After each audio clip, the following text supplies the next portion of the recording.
కొద్ది నెలల కిందట నేను చెప్పిన మచిలీపట్నం టు విజయవాడ 70 కిలోమీటర్లు, విజయవాడ టు గుంటూరు మరో 40 కిలోమీటర్లు. మచిలీపట్నంలో మేము కడతా ఉన్న పోర్టు, మా హయాంలో పోర్టుకు శ్రీకారం చుట్టాం,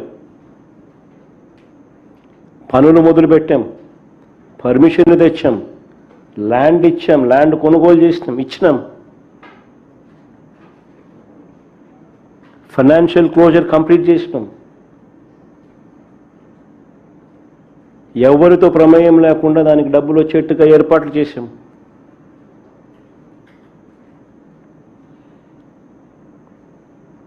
ఈరోజు చెన్నై అనేది పోర్ట్ సిటీ, బాంబే అనేది ఈరోజు పోర్ట్ సిటీ. ప్లాన్ బి కింద మేము చెప్పినాం మచిలీపట్నం టు విజయవాడ 70 కిలోమీటర్లు, విజయవాడ టు గుంటూరు మరో 40 కిలోమీటర్లు, మొత్తం ఈ 110 కిలోమీటర్లు నేషనల్ హైవే రోడ్డు ఉంది. ఈ నేషనల్ హైవేకు కాస్త అటు ఇటుగా ఈ మొత్తం క్యాపిటల్ ఏరియా కింద డిక్లేర్ చేయండి. మచిలీపట్నం నుంచి ఎంఏ తీసుకోండి, విజయవాడ నుంచి విఐ తీసుకోండి, గుంటూరు నుంచి GUN తీసుకోండి, మావి గన్ అని పేరు పెట్టండి. మచిలీపట్నం, విజయవాడ, గుంటూరు, మా వి గన్. సరే, గన్ అంటే బాగుండదు నీకు, అది జగన్ అనేది గుర్తుకొస్తుంది లేననుకుంటే సరే వేరే పేరు పెట్టండి.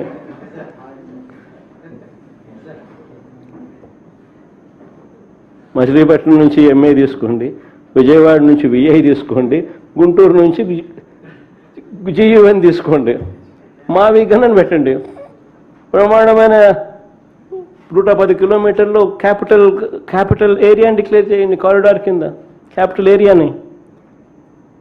కనీసము ప్లాన్ బి అన్న కనీసం పిక్చర్లోకి వస్తే అట్లీస్ట్ నువ్వు పెట్టే 2 లక్షల కోట్ల రూపాయలు ఈ రాజధాని ప్రాంతంలో అది అయ్యేది కాదు, సచ్చేది కాదు.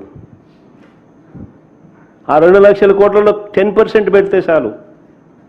ఈ మచిలీపట్నంకు, ఈ విజయవాడకు, ఈ గుంటూరు మధ్య కనెక్టివిటీ కోసం,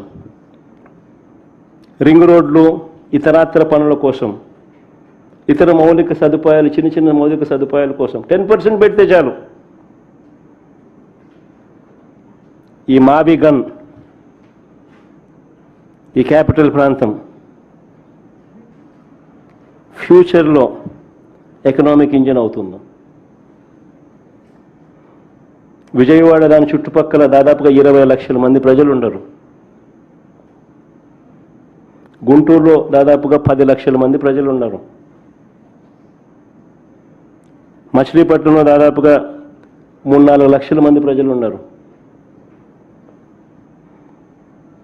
దాదాపు ఇంత జనాభా ఉన్న, దాదాపు 35-40 లక్షల మంది జనాభా ఉన్న ప్రదేశంలో కాస్త ఖర్చు పెడితే అదొక మహానగరంగా, ఒక గ్రోత్ ఇంజిన్గా ఎదుగుతుంది అని ఆలోచన చెప్పినాం. ఇది నచ్చల, మావి గన్ కూడా నచ్చల మీకు. కొత్తగా నిన్నట్లేదు మొన్న ఒక కొత్త పేరు తీసుకొచ్చాడు, మావిగన్. అసలు ఉత్తరాంధ్రలో ఉన్నటువంటి నాయకులు, రాయలసీమలో ఉన్న నాయకులు కర్రలు, చీపుర్లు పట్టుకొని జగన్మోహన్ రెడ్డి ఇంటి మీద పడాలి. నెత్తురు సిగ్గుంటే నిన్నటి వరకు 3 రాజధానులని చెప్పారు. మీరు కూడా మమ్మల్ని అందరినీ విమర్శించారు, మా రాజకీయ పార్టీని విమర్శించారు. 3 రాజధానులు వస్తే తెలుగుదేశం వద్దొస్తుందని, 3 రాజధానులు వస్తే అచ్చెన్నాయుడు అడ్డుపడుతున్నాడని.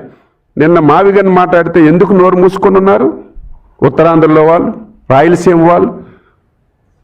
ఏమైంది ఉత్తరాంధ్ర రాజధాని? ఏమైంది రాయలసీమలో ఉన్నటువంటి లీగల్ రాజధాని? మీరు అడగాలా లేదా? మీకు ఇష్టం ఉన్నా లేకపోయినా ఒక నాయకుడంటే దానికి మీరు తానా తందానాలంటే ప్రజలు అమాయకులా? నేను రాత్రి ఆలోచించాను, ఏంటి కొత్తగా ఈ మావిగన్ తీసుకొచ్చాడంటే కుట్రలో భాగంగానే ఈ పేరు తీసుకొచ్చాడు. ఏదో మనం ఆషామాషిగా అనుకుంటున్నాం.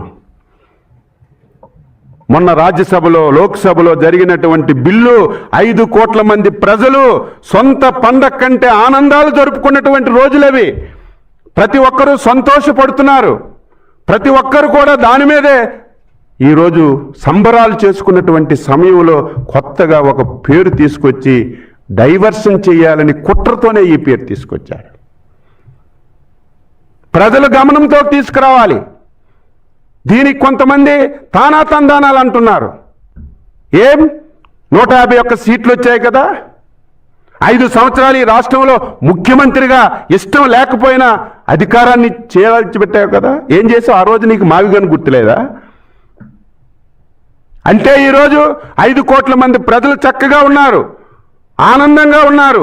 12 సంవత్సరాల తర్వాత ఈ రాష్ట్రానికి మంచి జరుగుతుంది, ప్రతి ఒక్కరూ సంబరాలు జరుపుకుంటుంటే మళ్ళీ మీ కుటుంబం యొక్క నైజం బయటపెట్టి మళ్ళీ ప్రాంతాల మధ్య తగు పెట్టాలని, కులాల మీద తగు పెట్టాలని నువ్వు ఈ ప్రయత్నం చేస్తున్నావే, దీన్ని తీవ్రంగా ఖండిస్తున్నాను. నేనేదో మాట్లాడడం కాదు, ప్రజలు ఆలోచన చేయాలి. ప్రజలు తిరగబడకపోతే, ప్రజలు ప్రశ్నించకపోతే ఇటువంటి రాజకీయ పార్టీలు ఉంటే మన రాష్ట్రాన్ని ఒక్క నిమిషం కూడా ముందుకు తీసుకెళ్ళలేమని చెప్పి తెలియజేస్తున్నాను.